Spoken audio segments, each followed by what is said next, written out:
Linda Marie Miller, Pretending Not to Know. Pretending Not to Know, Linda Marie Miller. If you're ready to change the world, but you don't know how, I have the key. It's just a question, but it's the most powerful question in the world. The question is, what are you pretending not to know? That question changed my life. What was I pretending not to know? I find out when I helped my friend Tony and his son Michael. Michael was not your typical teenager. Once, he convinced his father to let him bring a homeless boy into their house. Michael shared everything with that young man and gave up his own bed until that boy got back on his feet. In college, Michael excelled. As a freshman, he tutored seniors in chemistry. He loved science. He loved science so much, he enrolled his professors and fellow classmates into assisting him as he delivered a science experiment for blind children so that they could experience the love of science that he had. Michael was the whole package. A brilliant mind, a caring heart, a dutiful son. And Tony was so proud. Then the phone call came. Michael is dead. Hit by a car 600 miles from home on a college field trip.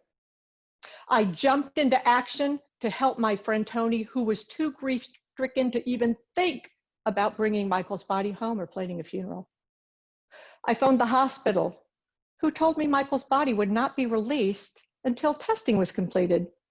Testing for drugs, testing for alcohol. The police department was called for a copy of the police report. Had the driver been drinking, speeding, talking on their phone? The police said they talked to the woman that hit Michael and she said she hadn't been drinking or speeding. They had no reason to doubt her. Using Tony's Airbnb account, I logged on to seek accommodations for the many family and friends that would be arriving for the funeral. None of the reservations were accepted. Thinking there must be something wrong with Tony's account, I logged on using my Airbnb account, and the exact same properties were immediately accepted. What do you think's going on? How could this be?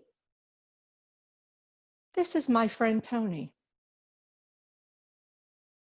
I've been pretending not to know that I am a blonde-haired, blue-eyed, pale-skinned beneficiary of a system controlled by people that look like me.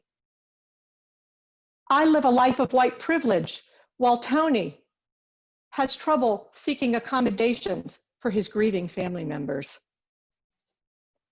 I live a life of white privilege while this amazing young boy on his way to medical school is profiled even after his death, suspected of drug use or being up to no good for simply crossing the street.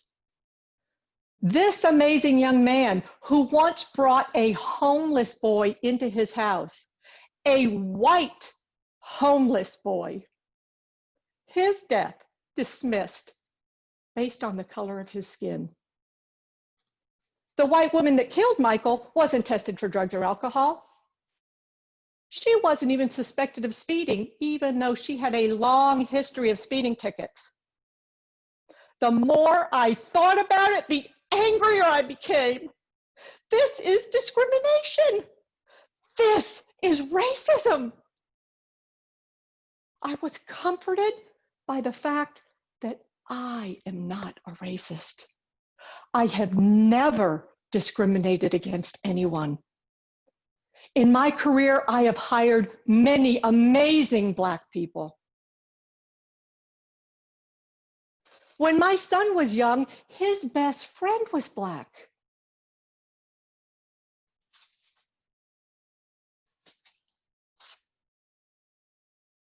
Hey, I live in a very diverse neighborhood.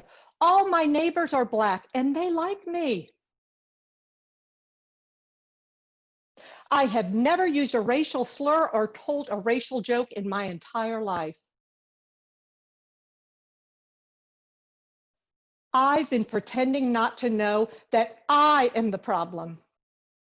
I remained silent when I saw racism in my family for fear of being disinherited. I remained silent when I saw racism at work for fear of not being promoted. I always blamed it on a broken system, but guess what? The system is working exactly the way it was designed to. In exchange for my silence, the system has made sure I don't have to worry about anything. I don't worry about someone wanting to harm my son. I don't worry about being discriminated against at work. I don't worry about being watched by security guards when I go shopping. And I don't have to worry about being shot if I am stopped by the police. My silence has benefited me at the expense of others, and I will remain silent no more. I now use my voice as an ally for and with people of color. I am committed to helping create a system that works for everyone, not just people that look like me. Look around. Look around at the world today. Don't you agree it's in need of a little change?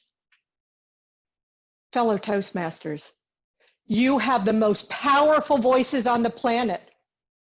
Commit right here and now to create the change that you want to see in the world. Let's create a world where there's no race but the human race, one shared humanity. All it takes is finding your truth. And all that takes is one powerful question. So go ahead, ask yourself. Madam Contest Chair,